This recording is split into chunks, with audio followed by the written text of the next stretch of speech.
अब यहाँ पर क्वेश्चन नंबर 5 देख लेते हैं। जैसा कि लास्ट वीडियो में थोड़ी देर पहले मैंने आपको बताया था कि क्वेश्चन नंबर 4 तक हम लोगों ने देख लिया था। क्वेश्चन नंबर 5 में आपके सामने लिखा हुआ है कि आपको एक फिगर दे रखा है और पहले पूछा है आपको मैग्नीट्यूड क्या है, और बी में पूछा है कि एक्स और वाई के कंपोनेंट क्या होंगे, सी पूछा गया है आपसे कि angle with the X axis of the resultant of OA, BC and DE vectors, right. तो सबसे पहले तो हमें मैग्नीट्यूड पूछा गया, तो मैग्नीट्यूड पहले बता देते हैं।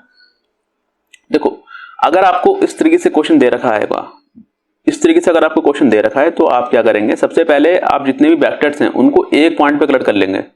इसको भी उठा के इसी ओरिएंटेशन से यहाँ ले आएंगे, इसको भी यहाँ ले आएंगे, जो DE वेक्टर है इसको भी यहाँ ले आएंगे, और CB वाला जो वेक्टर है इसको भी यहाँ ले आएंगे। तो कुछ ऐसा दिखेगा आपके पास, मैं यहाँ पे लिख लेता हूँ। ये कुछ कहीं ना कहीं आपको ऐसा दिखेगा। ओके, तो आपके पास एक वेक्टर हो जाएगा ये जो है 2 मीटर का, राइट, 30 डिग्री का एंगल बना रहा है ये। दूसरा वेक्टर मैं रेड कलर से ड्रॉ कर लेता हूं, जो मैं CB लाया हूं, मतलब ये कुछ वेक्टर इस तरह से हो जाएगा जो 60 डिग्री का है, ठीक है, ये 60 डिग्री का एंगल है। ओके, इसी तरह से मैं जो DE वेक्टर है इसको ले आता हूं उठा के, ये कुछ DE हो गया, ये DE हो गया, राइट, ये कुछ DE हो जाएगा। और इसका मैग्नीट्यूड कितना है भाई, 1 मीटर है। इस वाले का जो मैग्नीट्यूड था वो 1.5 था, तो मैं इसको भी 1.5 लिख लेता हूं यहाँ पे।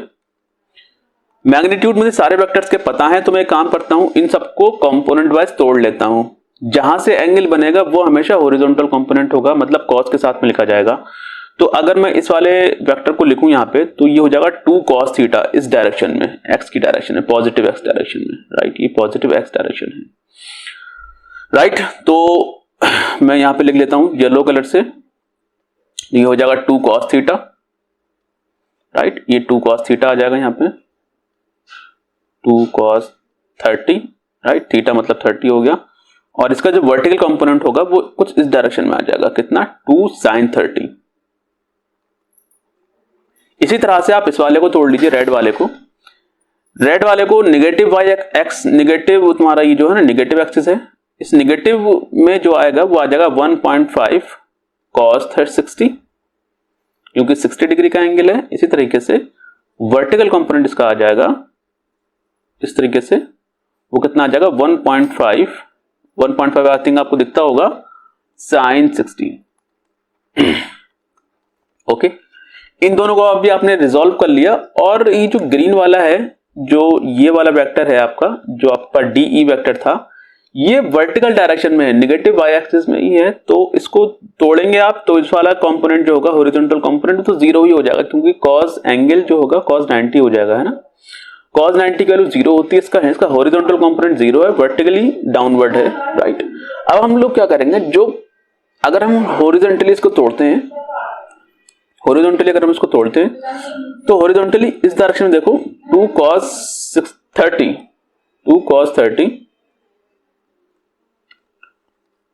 आपको जो नेगेटिव एक्सिस में है, नेगेटिव एक्स एक्सिस में उसको माइनस कर देना है 1.5 cos 60। ओके, cos 60 के बाद आप क्या करेंगे, यहां पे वैल्यूज को रिप्लेस कर देंगे, 2 तो 2 ही था, और cos 30 की वैल्यू √3/2 होती है। ओके, और यहां पर जो हो जाएगा 1.5 को 3/2 लिख सकते हैं to make life easy, and cos 60 की वैल्यू हाफ होती है।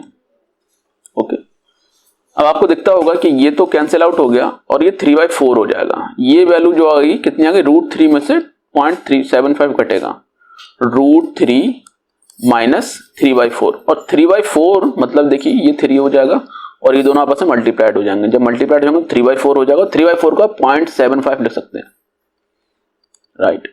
तो डायरेक्टली आप हॉरिजॉन्टली अगर हम लोग बात कर रहे हैं हॉरिजॉन्टल कंपोनेंट की, तो अप्रोक्सीमेट आएगा, कितना आएगा, √3 की जो वैल्यू होती है 1.732 होती है, 1.732 माइनस 0.75, तो अप्रोक्सीमेटली जो इसकी वैल्यू आ जाएगी 1 आ जाएगी, क्योंकि देखो 0.75 0.73 लगभग बराबर हैं, तो लगभग वैल्यू 1 के बराबर आ जाएगी, 1.0 समथिंग कुछ, राइट।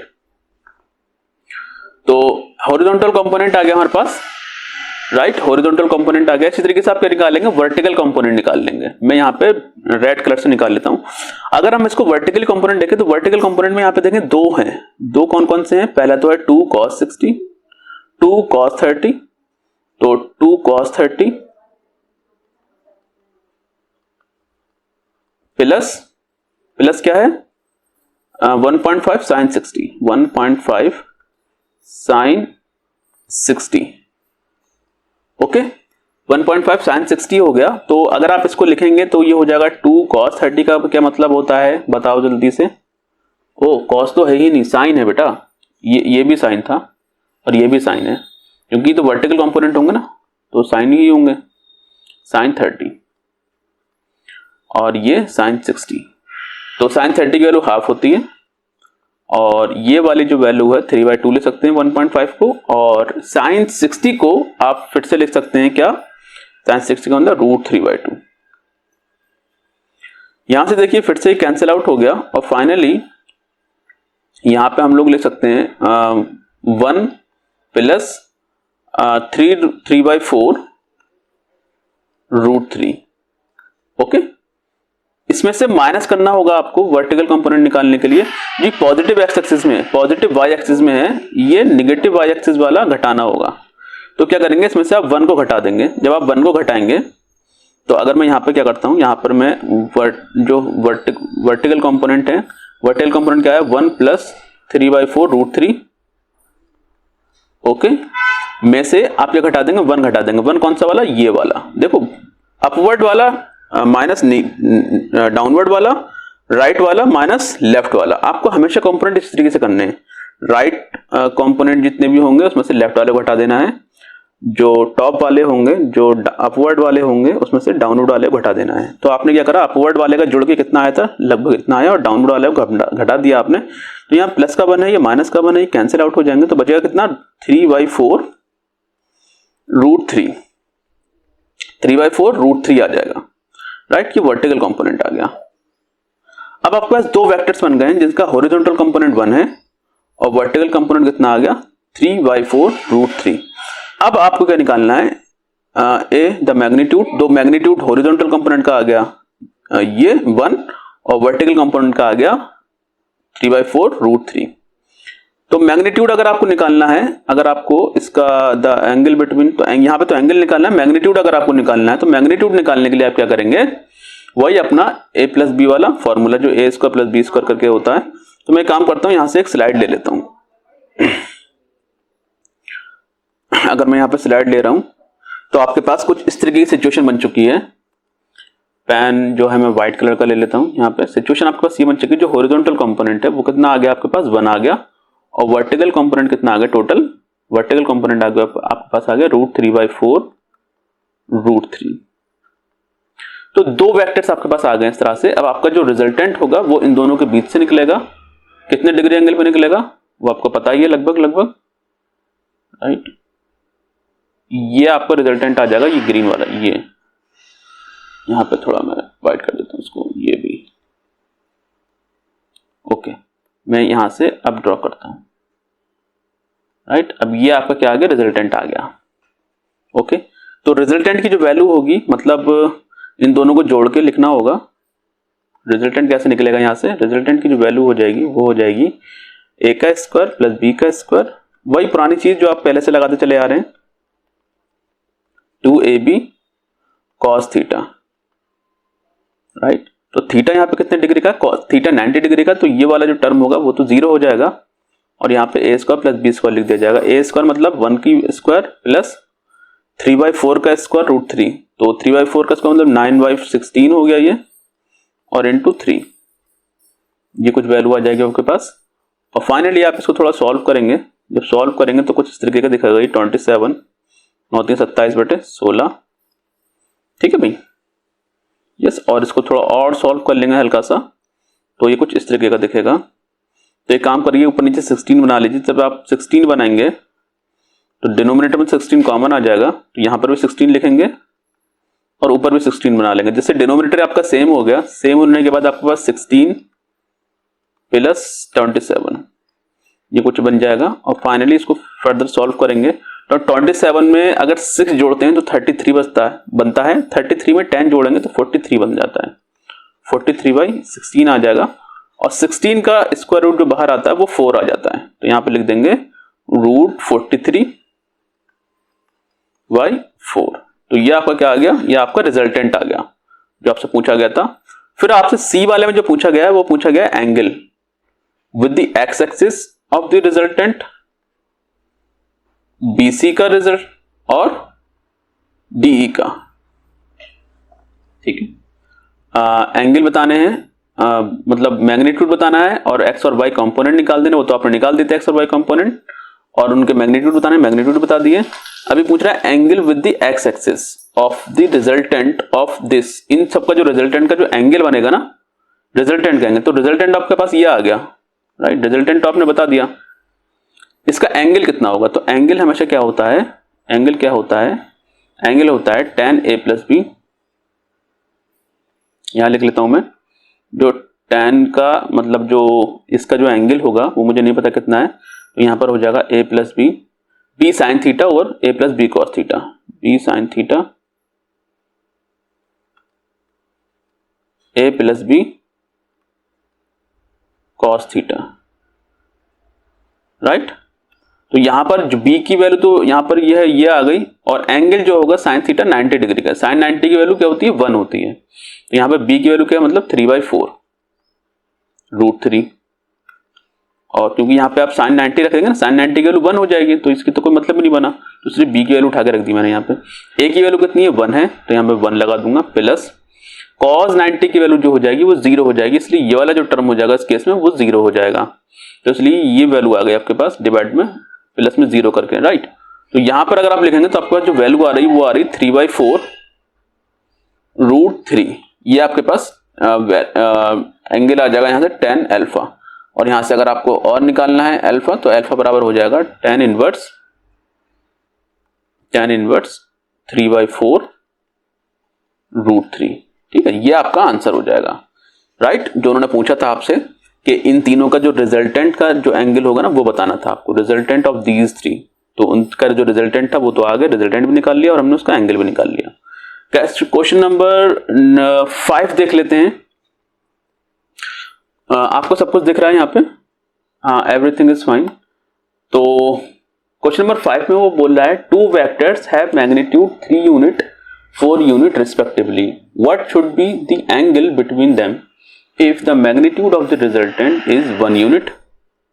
रिजल्टेंट 1 यूनिट का है तब क्या होगा, रिजल्टेंट 5 यूनिट का है तब क्या होगा, और रिजल्टेंट 7 यूनिट का है तब क्या होगा, राइट। 2 वेक्टर दे रखे हैं आपको और दोनों वेक्टर का मैग्नीट्यूड दे रखा है। तो उन्होंने पूछा है कि एंगल बिटवीन देम, एंगल क्या होगा जब जो रिजल्टेंट हो 1 यूनिट का हो। तो कुछ इस तरह की सिचुएशन बन जाएगी आपके पास। तो ये कुछ सिचुएशन इस तरीके की बन गई है, 3 4 5। तो ये जो वैल्यू है वो उन्होंने 3 दे रखी है और ये 4 दे रखी है, और इस पहले केस में उन्होंने रिजल्टेंट जो है वो 1 दे रखा है। तब पूछा है कि एंगल कितना होगा। तो एंगल हमेशा क्या होता है, tan अल्फा,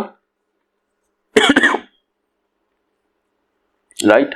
तो एंगल वेक्टर्स के बीच का ये जो होता है ना, what should be the angle between them if the magnitude of the resultant, right. अगर रिजल्टेंट ये है तो उन दोनों के बीच का एंगल क्या होगा, ये बताना है आपको। तो ये जो अल्फा निकालते थे ना tan अल्फा करके, b sin theta a + b cos theta, ये रिजल्टेंट का एंगल होता था। लेकिन उन्होंने यहाँ पे जो पूछा है वो what should be the angle between them, ये वेक्टर के बीच का एंगल पूछा गया आपसे। ओके, ठीक है, वेक्टर के बीच का एंगल पूछा गया है। तो वेक्टर के बीच का एंगल निकालने के लिए ये किसका एंगल होता है, ये रिजल्टेंट का एंगल होता है एक्स एक्सिस के साथ में, मतलब किसी भी एक वेक्टर के साथ में जो एंगल होता है हॉरिजॉन्टल वेक्टर के साथ में वो अल्फा होता है। तो भाई अगर रिजल्टेंट आपको 1 दे रखा है तो रिजल्टेंट की जो वैल्यू होती है वो होती है √a²। मैं बार बार ये इस पास से लिख रहा हूं, आपको याद हो जाए, 2ab cos थीटा। अब आप यहां से देखिए, आपसे एंगल पूछा गया है, एंगल बिटवीन दी वेक्टर्स। तो आपको रिजल्टेंट की जो वैल्यू दे रखी है यहाँ पे इस बार 1 दे रखी है। तो ये कितना हो जाएगा 1, और मैं स्क्वायर रूट यहाँ से हटाऊंगा तो ये हो जाएगा 1। अब चलिए ठीक है, स्क्वायर रूट हटाऊंगा तब भी यहाँ पर 1 का स्क्वायर ही हो जाएगा और कोई अंतर नहीं होगा। और यहाँ पर जो पहला वाला मैग्नीट्यूड, पहले वाले वेक्टर का मैग्नीट्यूड कितना है 3, और 3 का स्क्वायर हो जाएगा 9। दूसरा वाला वेक्टर का मैग्नीट्यूड 4 है और 4 का स्क्वायर 16 हो जाएगा, राइट, प्लस ट्वाइस और 4 3 12 हो जाएगा ये कॉस थीटा। आपको थीटा बताना है, राइट। तो बेटा आप देख सकते हैं यहाँ पर जो वैल्यू हो जाएगी 1 में से कितनी घट जाएगी, ये 25 घट जाएगा, 1 में से 25 कम हो जाएगा यहाँ पे। और यहाँ पर जो लिखा होगा 224 मतलब 24 लिख दिया जाएगा यहाँ पे। तो ये जो वैल्यू आ रही है आपके पास 24 कॉस थीटा। ओके, तो मैं काम करता हूं, थोड़ा यहाँ पे सॉल्व कर लेता हूं उसको आगे से। यहाँ पे कॉस थीटा की जो वैल्यू आ गई है आपके पास वो आ गई है कितनी, माइनस का 24/24, राइट। 24 से 24 कैंसिल आउट हो जाएगा और वैल्यू आ जाएगी माइनस का 1। और कॉस थीटा में -1 कब होता है, जब एंगल 180 डिग्री का होता है, जब एंगल 180 डिग्री का होता है, जब एंगल 180 डिग्री का होता है तब यहां पर देखिए थीटा बराबर कितना होगा 180 डिग्री, 180 डिग्री, क्योंकि कॉस थीटा में -1 वैल्यू 180 डिग्री पे होती है। कॉस थीटा में -1 जो वैल्यू होती है वो 180 डिग्री पे होती है। तो एंगल अगर आप कितना होगा उस वक्त 180 डिग्री का एंगल होगा, ठीक है, जब रिजल्टेंट 1 होगा इसका, राइट। आपने कर लिया, सॉल्व कर लिया इसको। अगर मैग्नीट्यूड 1 है तब, अब अगर वो कहना है मैग्नीट्यूड 5 है तब क्या होगा, तो यहाँ पर रिजल्टेंट की जगह पे आप 5 रखेंगे, फिर याद में फाइनली 5 का स्क्वायर कर देंगे, 25 हो जाएगा, और 25 में से 25 चला जाएगा, 25 में से 25 जाएगा, 0 बचेगा। यहीं पर ही मैं आगे सॉल्व कर देता हूं। अगर मैग्नीट्यूड 5 है तब इफ, यहां से मैं लिख देता हूं, if r is equal to 5, दिख रहा है आपको, ये नहीं दिख रहा है, ये अब दिखता होगा। अगर r इज इक्वल टू 5 है तब क्या होगा, r इज इक्वल टू अगर 5 है तो यहाँ पर ये वाला जो देखो यहाँ पर तो 25 बन जाएगा, ये चीज फिर से 25 जब बनेगा, 25 यहाँ पर 25 लिखा होगा, तो 25 में से 25 जाएगा तो 0 बच जाएगा। और यहाँ पे फाइनली क्या हो जाएगा, कितना हो जाएगा 24 कॉस थीटा बराबर 0। तो कॉस थीटा बराबर कितना हो जाएगा 0, और कॉस थीटा में 0 कब होता है, जब एंगल कितना होता है, जो 90 होता है, एंगल जब 90 डिग्री का होता है। तब यहाँ पर एंगल कितना हो जाएगा 90 डिग्री का। कब होगा, जब मैग्नीट्यूड कितना है 5 है, मैग्नीट्यूड की वैल्यू 5 है। और ऑफकोर्स आपको पता है ये तो एक फेमस ट्रायंगल भी है 3 4 5 का, ये जो ट्रायंगल बनता है ना इस तरीके से 3 4 5 का, तो ऑफकोर्स ये 3 4 5 का जो ट्रायंगल होता है ये तुम्हारा पाइथागोरस का ट्रायंगल होता है, राइट। तो ऑफकोर्स ये दो वेक्टर के बीच का एंगल आ गया, कितना आ जाएगा 90 डिग्री का, ओके। क्योंकि ये जो ये एंगल नहीं है वेक्टर के बीच का, ये एंगल है रिजल्टेंट का एंगल है, राइट, ये रिजल्टेंट का एंगल है। प्लीज कीप इन माइंड, यहाँ पर आप b sin theta over a plus b cos theta नहीं लगा सकते, वहां की अगर आप वो निकालेंगे तो आप रिजल्टेंट का एंगल निकाल लेंगे। रिजल्टेंट के एंगल पे अगर कोई इस तरीके की सिचुएशन है, तब इस तरीके की सिचुएशन में आपको पता है, मैंने आपको बताया था लास्ट वीडियो में कि ये जो एंगल होता है वो क्या होता है बेटा, वो 53 होता है, राइट। और यहां पर कितना हो जाएगा 37 डिग्री, ओके। तो ये तो बात अलग हो गई। अब अगर मैग्नीट्यूड जो है वो 7 है, अगर मैग्नीट्यूड 7 है तो आप क्या करेंगे, अगर मैग्नीट्यूड आपके पास 7 है तो आप क्या करेंगे, तो मैं क्या करूं, मैं यहां पर देखो आपको कहां का दिख रहा है, देख लेता हूं। यस, अभी तो सब कुछ दिख रहा है। तो मैं क्या करता हूं, एक स्लाइड ले लेता हूं आगे, जिससे आपको परेशानी भी ना हो, मुझे कुछ मिटाना ना पड़े, क्योंकि मैं आपको यही चीज पीडीएफ में दे दूंगा आपको करके। अगर मैग्नीट्यूड 7 है तब क्या होगा, मैग्नीट्यूड 7 का क्या मतलब है, ये तो 3 हो जाएगा, ये 4 हो जाएगा, क्योंकि इन्होंने दे रखा है ये चीज 3 है और ये कुछ 4 है।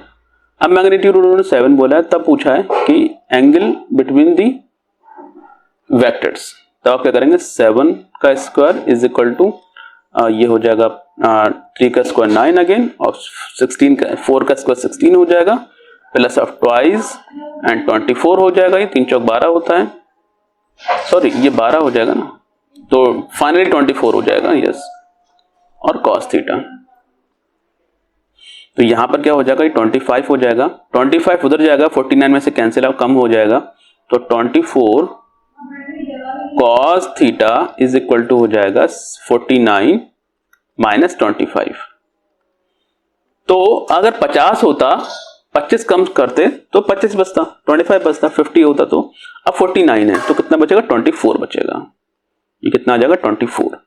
तो cos थीटा बराबर कितना आ जाएगा, cos थीटा के बराबर आ जाएगा 24/24। 24/24 का क्या मतलब हो गया, ये वैल्यू आ गई 1। और cos थीटा जो है 1 कब होता है, cos 1 कब होता है ये आपको पता होगा, cos 0 डिग्री पे 1 होता है। तो थीटा की जो वैल्यू आ गई वो कितनी आ गई, 0 डिग्री। cos थीटा 1 कब होता है, cos थीटा 1 कब होता है, cos थीटा 1 होता है जब एंगल 0 डिग्री का होता है। तो थीटा बराबर कितना आ गया, 0 डिग्री, एंगल कितना आ गया, 0 डिग्री, राइट। आपने तीनों सिचुएशन में उसको रिजल्टेंट बता दिया। ये क्वेश्चन कराने का आपको बेसिकली मतलब ये है कि आपको ब्रॉड स्पेक्ट्रम आपके दिमाग में जब क्वेश्चन कैसा भी है आप उसको हैंडल कर पाए। आपको सिखाया इस क्वेश्चन में ये गया है कि अगर आपके पास मैग्नीट्यूड, रिजल्टेंट का मैग्नीट्यूड अगर चेंज होगा तो ऑफकोर्स वेक्टर जो होगा, वेक्टर्स का जो बीच का एंगल है वो भी चेंज हो जाएगा। और ऑफ कोर्स ये बात बनती भी है, ये बात समझ में भी आती है कि अगर रिजल्टेंट जो होता है दो वेक्टर के बीच का एंगल होता है, अगर ये दो वेक्टर्स हैं इस तरह से तो रिजल्टेंट कहीं ना कहीं ये लाई करेगा। ये मतलब अगर मैं इस तरह से वेक्टर्स दिखा रहा हूं तो रिजल्टेंट कहीं इनके बीच से निकलेगा। अब अगर इसकी लंबाई बढ़ाते हो या घटा दो, अकॉर्डिंगली आपको उसके बीच का एंगल चेंज होता नजर आएगा। क्यों, अगर आपका ये एंगल इतना है और ऑफकोर्स अगर ये बढ़ गया, ठीक है, तो उसका जो दायरा है, एंगल जो है वो बढ़ जाता है क्योंकि वो पैरेललोग्राम बन रहा होता है वहां पे, राइट। पैरेललोग्राम कुछ इस तरीके का बनेगा, यहाँ पर जो है इसके पैरेलल एक लाइन यहाँ पे खींची जाएगी और इसके पैरेलल यहाँ पर एक लाइन खींची जाएगी, राइट, यहाँ पर एक लाइन खींची जाएगी। तो पैरेललोग्राम कुछ किस तरीके का दिखता है आपको पता ही होगा। पैरेललोग्राम मैं छोटा सा बनाता हूँ, पैरेललोग्राम कुछ इस तरीके का दिखता है, इस तरीके का। तो ये जो लाइन होती है इस लाइन के पैरेलल होती है और ये लाइन इस लाइन के पैरेलल और बराबर होती है, ओके। अब अगर इन दोनों के बीच का जो एंगल होगा, मैं व्हाइट वाला ले लेता हूं, अगर ये जो रिजल्टेंट है इसकी लंबाई चेंज होने से इन दोनों के बीच का एंगल भी चेंज होगा, राइट। क्योंकि ये क्या हो जाएगा, ये बड़ा हो जाएगा और ये भी बड़ा, अगर ये घटा है तो ये भी घटेगा, बढ़ेगा। तो उसके मतलब हिसाब से इसका मतलब क्या हुआ, अगर आप रिजल्टेंट का मैग्नीट्यूड चेंज करेंगे, राइट, अगर आप रिजल्टेंट का मैग्नीट्यूड चेंज करेंगे तो अकॉर्डिंगली आपको एंगल चेंज करना पड़ेगा, ठीक है, ओके। क्यों, क्योंकि आपने क्या करा, वेक्टर की जो लंबाइयां थी, जो वेक्टर की लेंथ है ना, ये फिक्स कर दी है। यहां पर आपने 3 कर रखा था और यहां पे आपने 4 कर रखा था, ये आप चेंज नहीं कर रहे हैं। वेक्टर की लंबाइयां आप चेंज नहीं कर रहे हैं, आप चेंज कर रहे हैं बार बार रिजल्टेंट की लंबाई को। जब रिजल्टेंट की लंबाई बार बार चेंज होगी, लेट्स से रिजल्टेंट लंबा हो गया तो ऑफ कोर्स इसको कवर अप करने के लिए इसको झुकना पड़ेगा, क्योंकि जो पैरेललोग्राम है छोटा बनेगा, मतलब थोड़ा ब्रॉड इस तरीके से लंबाई में बनेगा। और ऑफ कोर्स अगर रिजल्टेंट छोटा हुआ तो कुछ इस तरीके का होगा और फिर ये एंगल चेंज हो जाएगा, एंगल बढ़ जाएगा। मतलब रिजल्टेंट बढ़ेगा, रिजल्टेंट बढ़ गया तो एंगल कम हो जाएगा, और अगर रिजल्टेंट छोटा हो गया तो एंगल बढ़ जाएगा। दोनों के बीच का रिजल्टेंट इन दोनों के बीच से निकलेगा ना, तो एंगल बढ़ जाएगा। रिजल्टेंट लंबा हुआ तो एंगल छोटा हो जाएगा, एंगल छोटा होता रहेगा, एंगल छोटा होता रहेगा। रिजल्टेंट बढ़ेगा, रिजल्टेंट दोनों के बीच का कम होगा तो एंगल बढ़ जाएगा, ओके, राइट। चलो आगे बढ़ते हैं, नेक्स्ट क्वेश्चन देख लेते हैं।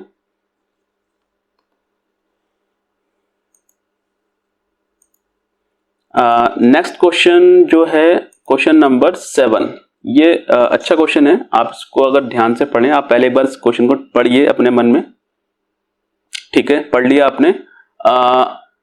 क्वेश्चन नंबर 7 बोल रहा है कि a spy report about a suspected car reads as follows.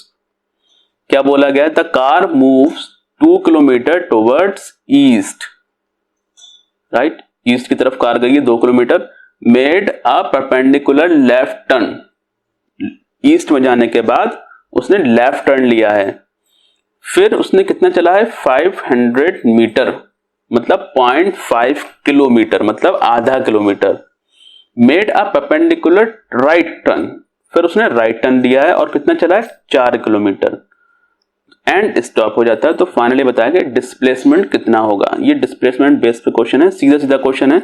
जब भी कभी जब डायरेक्शन की बात हो तो आप हमेशा एक ये आप तरीका ध्यान रखें कि इस डायरेक्शन में आप हमेशा ईस्ट मानेंगे तो ऑफकोर्स ये वेस्ट हो जाएगा, और ऊपर वाले साइड में हमेशा नॉर्थ मानेंगे तो ऑफकोर्स डाउनवर्ड क्या हो जाएगा, साउथ हो जाएगा।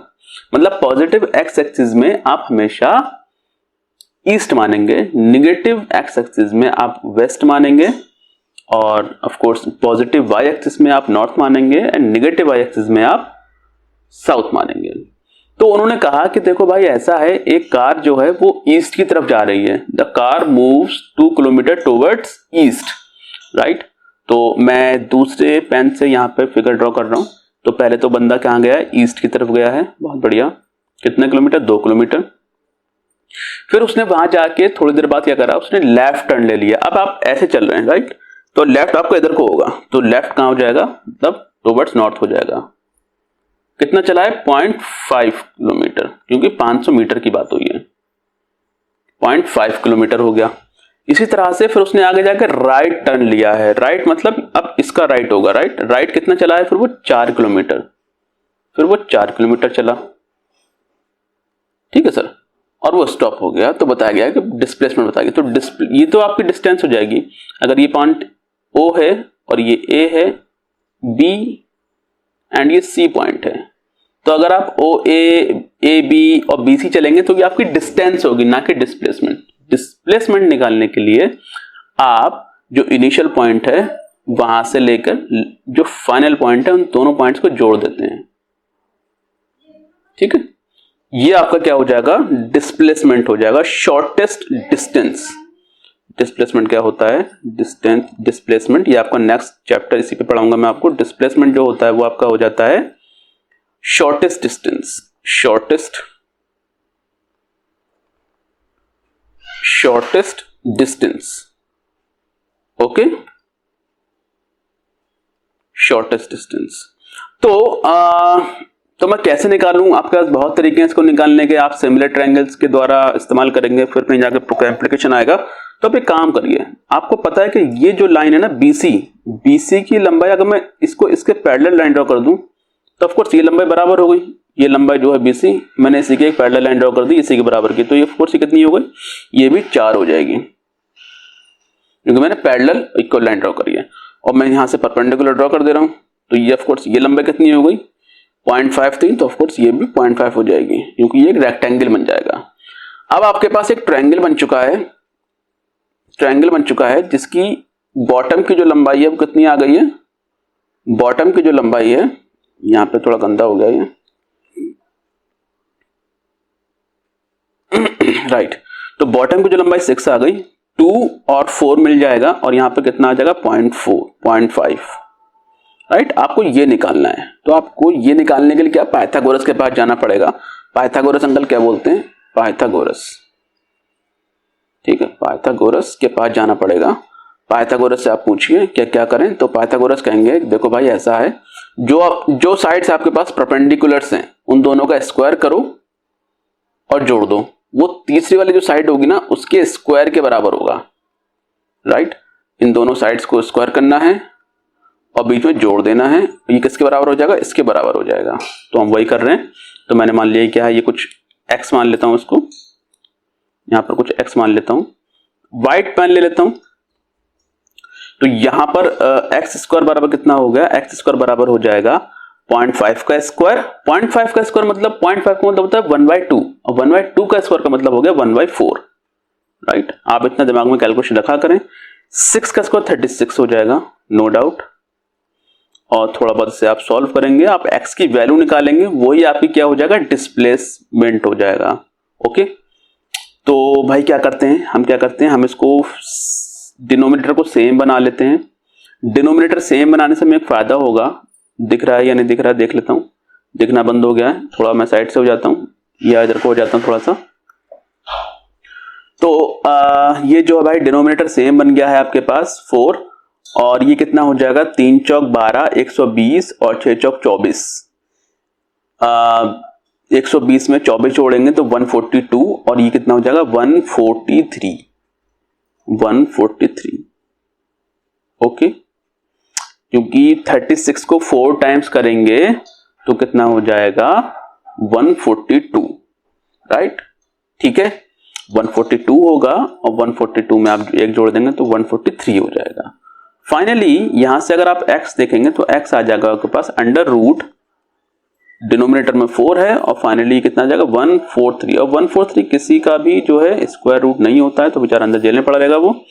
और फाइनली x बराबर कितना आ जाएगा, यहाँ से ये दिख रहा है या नहीं देख लेता हूँ। यस, ये दिखना बंद हो गया, तो मैं थोड़ा देर को आ जाता हूँ।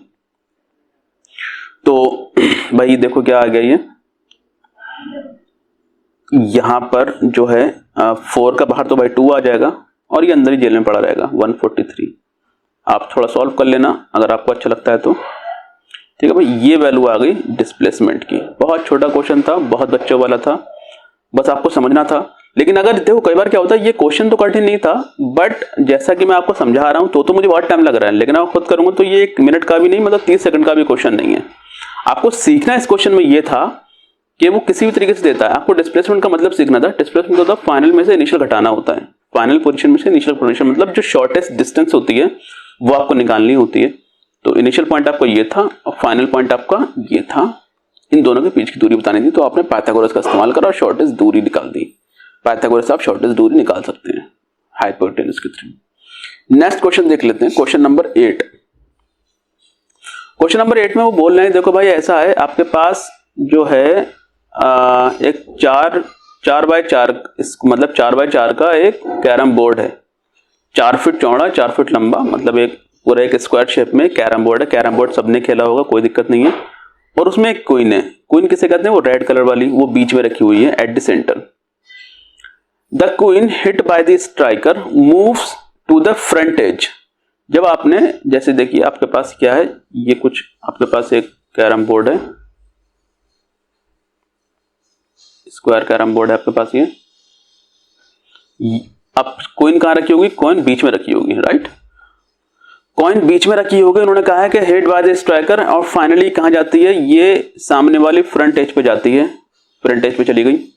फ्रंट एज पे जाने के बाद and goes into the hole behind the striking line. Striking line यहां कहीं होती है और उसके पीछे जो कौन सा होल होता है, उस होल में ये जो कॉइन है आपकी वो चली गई, राइट। बहुत बढ़िया। तो वो कह रहे हैं कि find the magnitude of the displacement of the queen.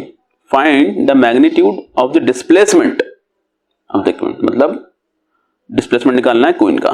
कैसे निकालना है, from the centre to the front edge, यहां से यहां तक की दूरी बताना है। From the front edge to the hole, मतलब यहां से लेकर यहां तक की दूरी बताना है।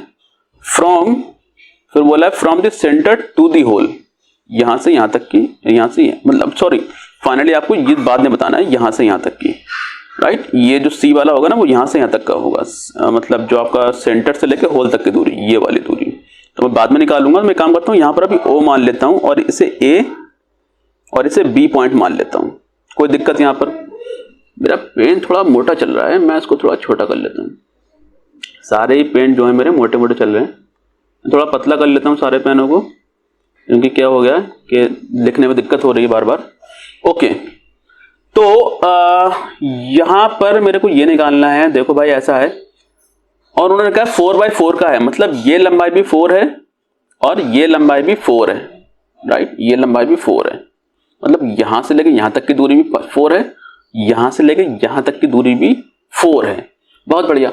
अगर मैं ये कहूं आपसे कि मुझे यहां से यहां तक की दूरी बताना, तो मैं कैसे निकालूं, कैसे निकालूं, कैसे निकालूं। अब मुझे ये भी पता है कि अगर ये सेंटर में है तो इसका मतलब ये जो दूरी होगी ये भी क्या हो जाएगी, 2 हो जाएगी। यहां से यहां तक की दूरी मतलब 2 हो जाएगी। अगर कुछ इस तरह से मैं ड्रॉ कर दूं, राइट, अगर दोनों परपेंडिकुलर, मतलब ये जो दूरी आ जाएगी कितनी आ जाएगी, 4 आ जाएगी। अगर ये पॉइंट मैंने ए बी सी डी मान लिया इस पॉइंट को, तो ए डी की जो वैल्यू आ जाएगी कितनी आ जाएगी, 2 आ जाएगी। ये बात कोई दिक्कत, यहां तक 2 मीटर हो जाएगा, क्योंकि 2 फीट हो जाएगा ना, ये भी समझ में आया ना, क्योंकि सेंटर से लेकर जो फ्रंट एज है वहां तक की दूरी हो जाएगी। तो जब आप स्ट्राइक करते हैं स्ट्राइकर से, तो कॉइन पड़ने के बाद जिस एंगल से टकराएगी उसी एंगल से वापस आएगी। अगर ये इसका परपेंडिकुलर है, मतलब ये जो लाइन है ना ए डी हो गया, इसको डी ई मान लीजिए इस पॉइंट को, तो जो ए ई जो है वो परपेंडिकुलर है इस सरफेस पे, तो ये जो एंगल होगा ना, ये वाला एंगल और ये वाला एंगल, ये दोनों एंगल बराबर होंगे।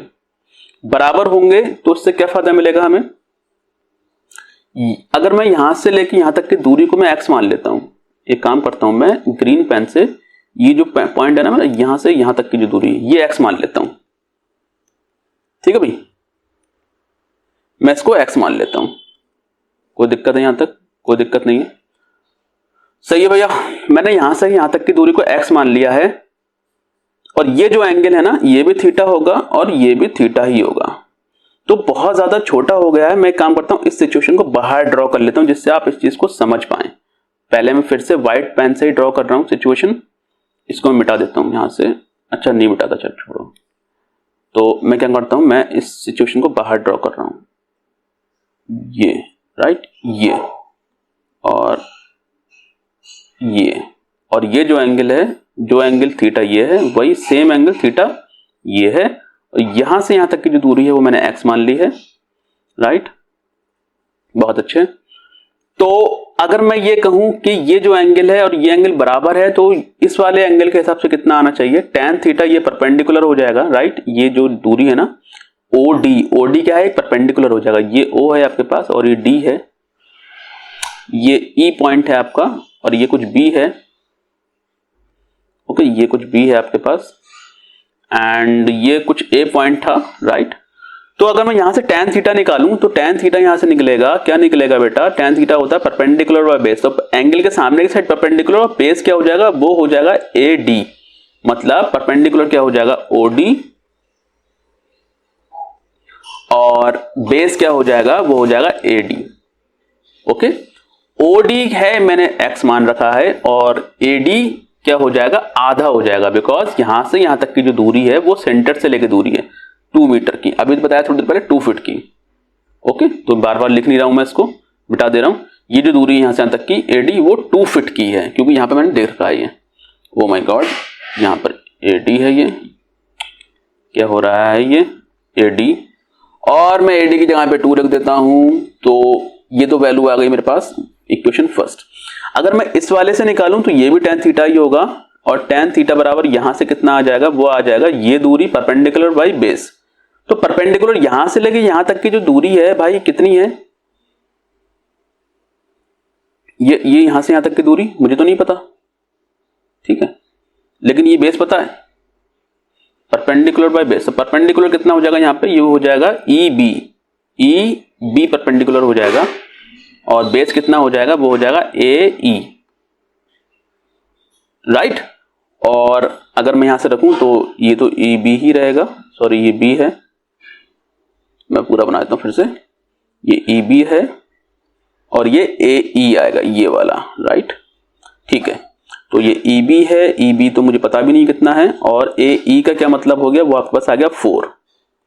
तो यहां से आप देख सकते हैं, क्या देख सकते हैं कि यहां पर फ्रॉम फर्स्ट एंड सेकंड से फर्स्ट लेफ्ट साइड दोनों की बराबर है, इसलिए राइट साइड भी बराबर हो जाएगी। राइट साइड बराबर होना क्या मतलब हुआ कि ये x/2 बराबर आ जाएगा EB भाई कैसे निकालें भाई, यहां से यहां तक की वैल्यू कितनी है, ये सेंटर है, सेंटर से लेकर यहां तक की दूरी कितनी होगी, 2 होगी, राइट, क्योंकि टोटल 4 है यहां से यहां तक, मतलब यहां से यहां तक देखूं तो 4 है, तो सेंटर से लेकर यहां तक देखूं तो ये 2 होगी, मैंने x घटा दिया तो ये वैल्यू कितनी होगी, 2 - x, राइट, 2 - x, मतलब EB की जो वैल्यू होगी वो 2 - x होगी, तो मैं यहां पे 2 - x लिख देता हूं, तो ये हो गया 4, राइट। अब यहां से क्या करता हूं मैं, दिख रहा है या नहीं दिख रहा है, ओ माय गॉड, ये दिखना बंद हो गया आपको, अब दिख रहा है, राइट, अब दिख रहा है आपको, ये सब दिख रहा है। तो यहां से क्या करता हूं मैं, समझ में आया मैंने, EB की वैल्यू क्या रखी है 2 - x, क्योंकि ये जो वैल्यू है ना, ये यहां पर ये 2 - x आ जाएगा, ओके। चलो भाई यहां से आप कैलकुलेट कर लेते हैं, यहां से 2 से ये 4 कैंसिल हो जाएगा 2 टाइम्स, और 2 से x मल्टीप्लाइड हो जाएगा तो 2x हो जाएगा, और बराबर 2 - x हो जाएगा, और यहां से आप कैंसिल जब सॉल्व करेंगे तो हो जाएगा 3x बराबर 2, और x बराबर आ जाएगा 2/3, ये कुछ आ जाएगा आपके पास x की वैल्यू। दिख रहा है क्या आपको, कोई दिक्कत है, कोई दिक्कत नहीं दिख रहा है तो देख लो भाई, तुम आप खुद ही कैलकुलेट कर लेना, मेरे पीछे आ गया ये, तुम बार बार मैं नहीं दिखा रहा आपको। x की जो वैल्यू आ जाएगी कितनी आ जाएगी, x बराबर आ गया 2/3, आप खुद से कैलकुलेट कर लेना, यही आएगा, ठीक है। बाकी तो आपको फंडा समझ में आ गया है, मैंने दोनों ही जो एंगल है वो बराबर रख दिए, यहाँ से परपेंडिकुलर बेस और ये परपेंडिकुलर बेस, ये तो ये परपेंडिकुलर हो जाएगा यहाँ पे EB, और EB की वैल्यू हो जाएगी 2 - x, क्योंकि ये यहाँ से यहाँ तक की 2 है, x घटा दिया, तो ये कितना बच जाएगा 2 माइनस एक्स। Okay fine. तो ये जो ट्रायंगल है, पहला वाले ट्रायंगल की मैंने ये बात करी थी, यहाँ पर मैं टिक लगा देता हूँ। ये यहाँ पर ये वाले ट्रायंगल की बात कर रहा हूँ, मतलब इस वाले ट्रायंगल की यहाँ बात कर रहा हूँ, और मैं यहाँ पे क्या मतलब रेड बना लेता हूँ। तो ये बड़ा वाला जो ट्रायंगल है ना, बड़ा वाले ट्रायंगल को मैं यहाँ शो कर रहा हूँ। ठीक है, दोनों को मैंने टिक कर दिया है, दोनों के लेफ्ट को बराबर रखा, राइट बराबर अपने आप हो जाएंगे। यहाँ से एक्स की वैल्यू आ गई, मतलब यहाँ से लेके यहाँ तक की दूरी मुझे पता लग गई, यहाँ से लेके यहाँ तक की दूरी मुझे पता लग गई।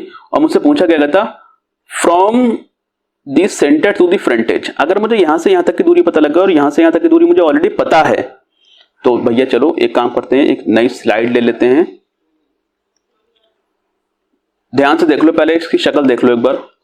मुझे ये वाला ट्रायंगल निकालना है, ओ डी ए। तो भाई देखो, अगर यहाँ से ओ डी ए अगर मैं निकालता हूं तो भाई ये हो जाएगा, ओ गंदी आ गई। ओके, यहां से बेटा क्या हो जाएगा, ये ओ डी हो जाएगा, और ये कुछ यहां पर ये कितना आ गया, ये था ओ और ये था डी और ये क्या था ए। ठीक है भाई, देखो बेटा ऐसा है कि यहां से यहां तक की जो दूरी है वो कितनी आ गई आपके पास, अभी निकाला है 2/3 निकाला था ना भाई, देखो ना यहाँ पे निकाला था, आप भी कैलकुलेट कर लो, वैसे वही आएगा 2/3। तो 2/3 आप यहाँ पे लिखेंगे 2/3। ये वैल्यू आपको पता है 2 है, तो ऑफकोर्स ये तो बता सकते हैं ना आप, क्या हो जाएगा 2 का स्क्वायर प्लस 2/3 का स्क्वायर। 2/3 का स्क्वायर का क्या मतलब हो गया 2, चलो मैं लिख देता हूँ 2/3 का स्क्वायर, अदरवाइज कुछ लोग कंफ्यूज हो जाएंगे। कैसे लगाया ये मैंने, ये पाइथागोरस से लगाया है। पाइथागोरस से आप इसको सॉल्व करेंगे तो आ जाएगा 4 और ये आ जाएगा 4/9। ओके बेटा, 4 कॉमन होके 4 का बाहर 2 आ जाएगा और अंदर कितना रह जाएगा 1 + 1/9, और 1/9 का मतलब 9/9, 9/9 का मतलब 9 + 10 मतलब 10/9, ये बच जाएगा। और 10/9 का मतलब क्या होगा 3 बाहर आ जाएगा, तो 2/3 बाहर आ गया और अंदर क्या रहेगा, अंदर जेल में 10 रह जाएगा। So this is the distance OA what he was asking in the first question from the centre to the edge. तो ये जो दूरी थी ना वो हमने पाइथागोरस से निकाल ली। देखो बेटा ये निकाली थोड़ी देर पहले भी, देखो क्या हो गया, कुछ अटक रहा है ये, देखो ये निकल कर आ गई। ठीक है, अब वो पूछ रहा है, देखो भाई ऐसा है, ये निकाल लिया आपने, अब क्या करो, अब from the edge to the hole, मतलब ये दूरी बता दो उसको। अब क्या बताओ ये दूरी, अब ये दूरी निकालने के लिए आप फिर वही पाइथागोरस के पास जाएंगे। ये लंबाई पता है, ये लंबाई भी पता है, क्योंकि एक्स तो पता ही है आपको, 2 में से एक्स घटा देंगे आपको मिल जाएगा। तो एक काम करो, मैं फिर से उसी ट्रायंगल में जा रहा हूँ, दूसरे ट्रायंगल में यहाँ पे ड्रॉ कर लेता हूँ व्हाइट पेन से अपने, यहाँ से मैंने अपना व्हाइट पेन लिया और एक ट्रायंगल फिर से ड्रॉ कर लिया। ओ माय गॉड कितना गंदा बना दिया ये मैंने, तो फिर से ड्रॉ कर लेता हूँ। सिचुएशन वही रखता हूँ, ये मेरे पास कुछ लाइन थी, ये क्या था भाई ए, और ये क्या था ABCDE होगा ऑफकोर्स ये, और यहाँ पर क्या आ जाएगा, ये यहाँ पर क्या था भाई, यहाँ पर क्या था, यहाँ पर क्या था, इसको मैंने क्या माना था, इसको मैंने B माना था। देखो ये वाला पॉइंट जो B है था, तो मैं काम करता हूँ यहाँ पर इसको B बना लेता हूँ। कुछ अटक सा रहा है, मुझे पता नहीं क्यों अटक रहा है, ये यहाँ से लेके यहाँ तक B हो गया। और x की वैल्यू आप निकाल चुके हो, x की वैल्यू कितनी थी भाई 2/3 थी, तो ये क्या वैल्यू है, ये 2 माइनस x है, तो ऑफकोर्स ये कितना हो जाएगा, EB बराबर कितना आ जाएगा, EB बराबर हो जाएगा 2 माइनस x मतलब 2/3। तो 3 कॉमन बना लो, डिनोमिनेटर सेम बना लो, तो ऊपर भी क्या हो जाएगा 3 मल्टीप्लाइड में, और मल्टीप्लाइड 6 हो जाएगा, 6 में से 4 जब जाएगा, 6 में 2 जब जाएगा तो 4 बचेगा, 4/3 हो गया ये, मतलब EB की जो लंबाई आ गई कितनी आ गई 4/3। और ये कितनी है भाई, ये 4 था, है ना, टोटल लंबाई कितनी थी कैरम बोर्ड की 4 थी, 4/4 का एक स्क्वायर था। तो यहाँ पर फिर से पाइथागोरस लगा देंगे, तो पाइथागोरस यहाँ पे लगाएंगे तो हो जाएगा 4 का स्क्वायर प्लस 4/3 का स्क्वायर। ओके, यहाँ लगा दिया आपने।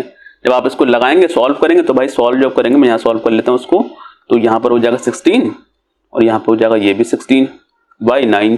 तो 16 का बाहर 16 तो कॉमन आ जाएगा, 16 जब कॉमन आ जाएगा तो 16 का बाहर तो 4 आ जाएगा, अंदर कितना बचेगा, अंदर बचेगा 1 + 1/9। 1/9 का मतलब फिर से वही बना लेंगे और डिनोमिनेटर सेम बना लेंगे।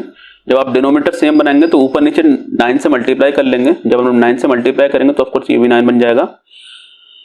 तो फाइनली ये कुछ 4 आ जाएगा और ये 10/9 आके एंड जो फाइनल वैल्यू आएगी वो आ जाएगी 4 तो बाहर था, यहाँ पर 3 नीचे आ जाएगा और 10 अंदर फिर से जेल में रह जाएगा। तो 4/3 वो कितना आया था 2/3, राइट। ओके, तो ये लंबाई भी दुगनी हो जाएगी उसकी।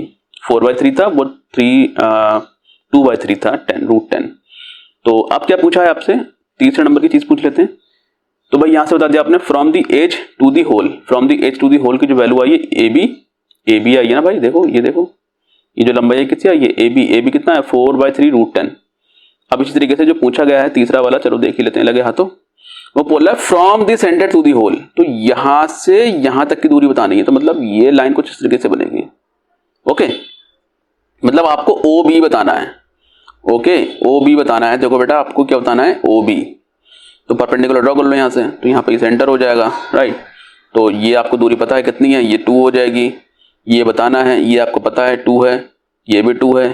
ठीक है भाई, इस ट्रायंगल में अगर मैं बात करूंगा, मैं परपेंडिकुलर ड्रॉ करूंगा, ABCD EF मान लो उसको, तो मैं OFB जो ट्रायंगल है मैं इसको बाहर निकाल के ला रहा हूं। खत्म हो गई जगह। एक काम करता हूं, मैं फिर से एक स्लाइड ले लेता हूं। OFB को मैं फिर से ड्रॉ कर लेता हूं। OFB की सिचुएशन कुछ इस तरीके की थी, यहां पर बीच में ये सेंटर O था और ये कुछ मेरा F पॉइंट आ गया और ये मेरा क्या आ गया B पॉइंट। ये दूरी तो बताना बहुत इजी हो गई। क्यों दूरी इजी हो गई, देखो बेटा ये 2 हो जाएगा और ये भी 2 हो जाएगा, क्योंकि ये सेंटर है भाई, सेंटर। यहां से ले यहां तक के सेंटर की दूरी टोटल 4 थी ना, तो ये 2 हो जाएगी। ऑफ कोर्स ये भी 2 हो जाएगी और ऑफ कोर्स ये 2² + 2² मतलब 4 ना, 4 + 4 और 4 + 4 का मतलब क्या आ जाएगा, 2√2 आ जाएगा। ठीक है, 4 + 4 का मतलब क्या आ जाएगा, 2√2। √8 का मतलब 2√2 होता है।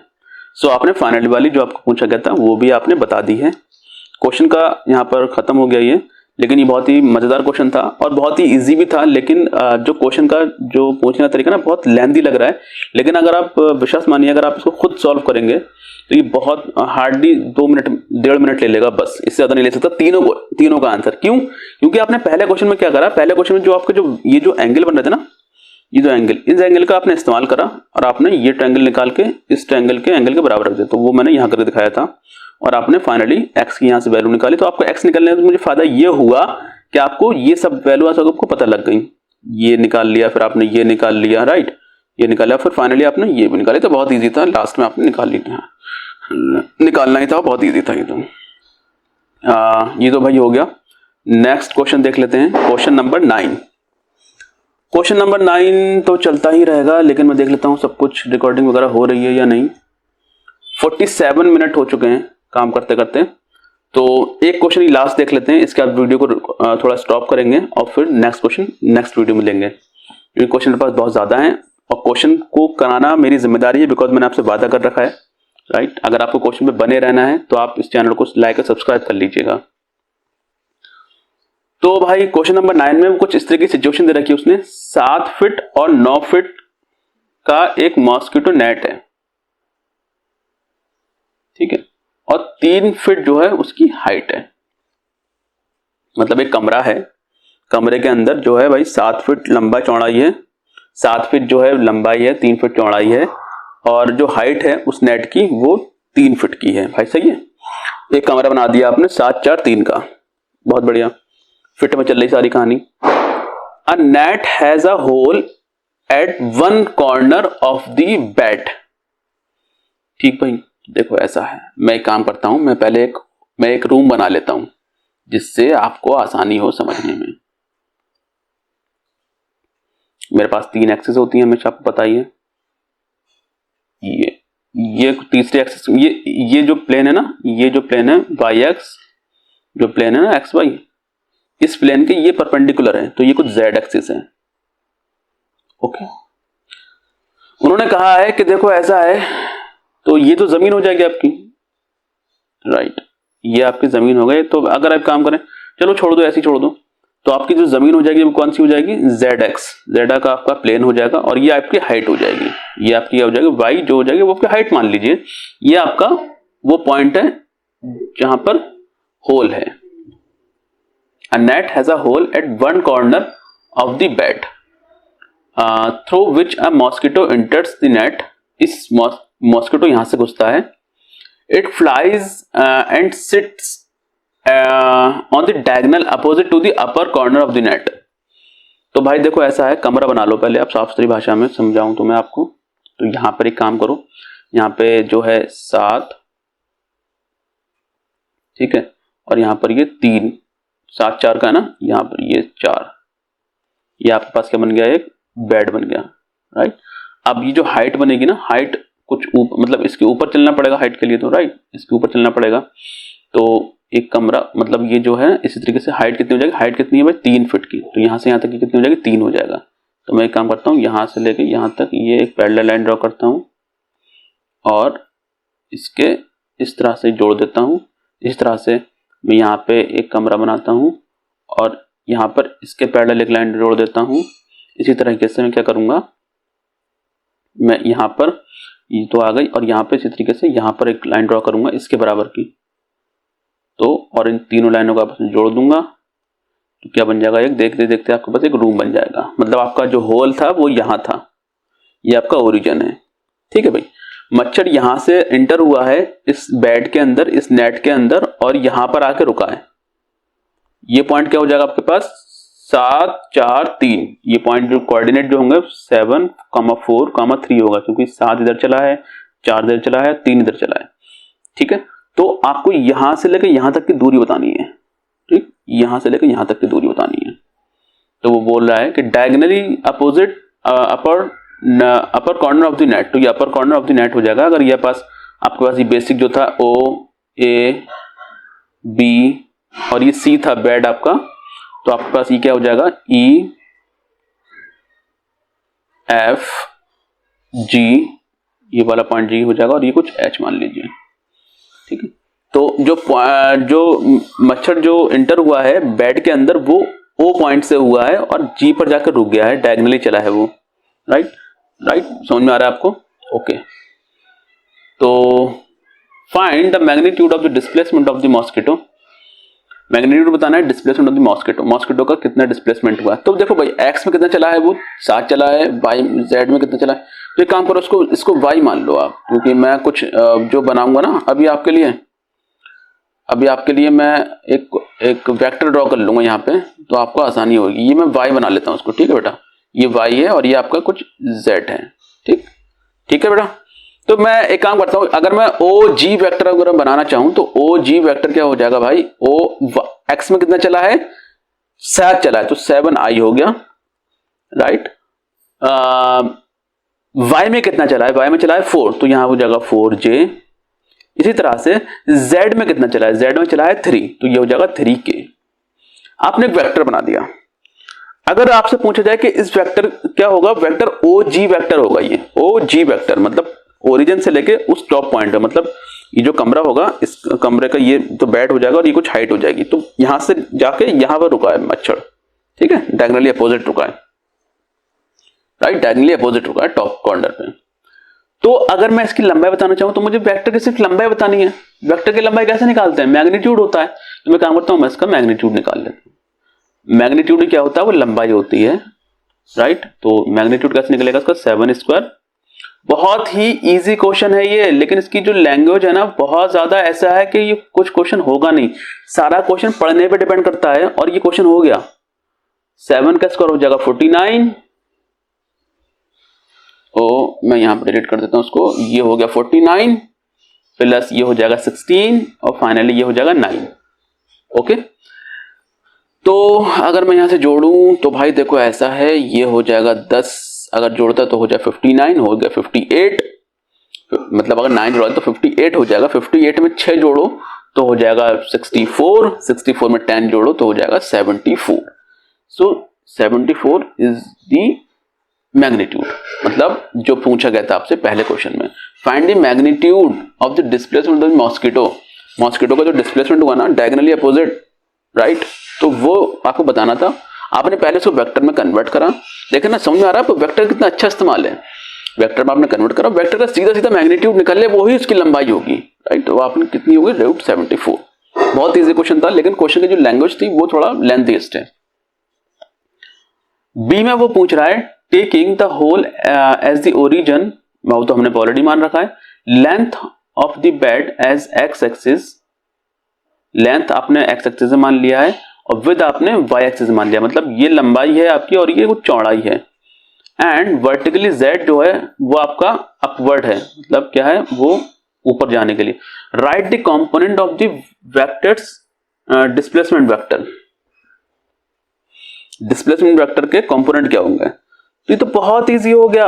कितना हो जाएगा? एक्स एक्सिस में कितना कंपोनेंट होगा? 7, और वाई में j, और z में 3। बस हो गया। ओके, ठीक है, यही कंपोनेंट्स हैं इसके। तो अगर ये देखो, ये जो वेक्टर है ना, इसके कंपोनेंट निकालना है x के साथ में, y के साथ में और z के साथ में। ये आपको कंपोनेंट निकालने, तो right the component of the displacement vector. तो कंपोनेंट क्या हो जाएंगे? 7, 4j एंड 3k। तो ये क्या होगा? इसके कंपोनेंट हो जाएंगे। ठीक है, ओके, कोई दिक्कत यहां पर? कोई दिक्कत नहीं है। ये आपके देखो, क्वेश्चन की जो लैंग्वेज है वो काफी बड़ी है, दिख रही है आपको, लेकिन जब आपने क्वेश्चन को सॉल्व करा वो तो बस हो ही गया, उसमें कुछ है ही नहीं। आपने सबसे पहले वेक्टर में कन्वर्ट करके उसका मैग्नीट्यूड निकाल लिया, वो आपका जो आपको पूछा गया था पहले क्वेश्चन वो हो गया। बी में आपको सिर्फ कंपोनेंट ऑलरेडी लिखे ही आपने, 7i 4j एंड 3k, ये आपके कंपोनेंट होगा। This is the way you have to solve. So अभी हम यहाँ पे स्टॉप कर रहे हैं इस वीडियो लेक्चर को। नेक्स्ट वीडियो लेक्चर में जो रेस्ट ऑफ द क्वेश्चन हैं, क्वेश्चन बहुत ज्यादा हैं, वो मैं सारे क्वेश्चन को आपको 1 बाय 1 कराऊंगा। सब्जेक्टिव क्वेश्चन कराने का एक खास मोटिव है मेरा कि आपको ब्रॉडली चीजें समझ में आए, क्योंकि अगर आप सब्जेक्टिव क्वेश्चंस नहीं करेंगे तो आपको कई बार प्रॉब्लम्स होती है ऑब्जेक्टिव सॉल्व करते टाइम। ऑब्जेक्टिव में क्या होता है, क्वेश्चन बहुत ट्रिकी होता है, वो जब तक आपको सब्जेक्टिव नॉलेज नहीं होगी, पकड़ नहीं होगी सब्जेक्टिव क्वेश्चंस की, वहां फंस जाएंगे। क्योंकि वहां पर क्या होगा, इन्हीं कॉन्सेप्ट को पढ़ा करके बहुत इजीली तरीके से पूछ लिया जाता है और आपको लगता है क्वेश्चन इजी और आप गलत करके चले जाते हैं, राइट। इसीलिए आप सारे सब्जेक्टिव क्वेश्चन, मेरे जो जितने भी क्वेश्चन मैं करा रहा हूँ, आप उसको 1 बाय 1 देखते रहिए, सारी वीडियोस को बने रहिए। ठीक है, मैं अभी वीडियो यहाँ रोक रहा हूँ और नेक्स्ट वीडियो में आपको जो रेस्ट ऑफ द क्वेश्चंस होंगे वो मैं आपको बताऊंगा। Okay, thank you so much.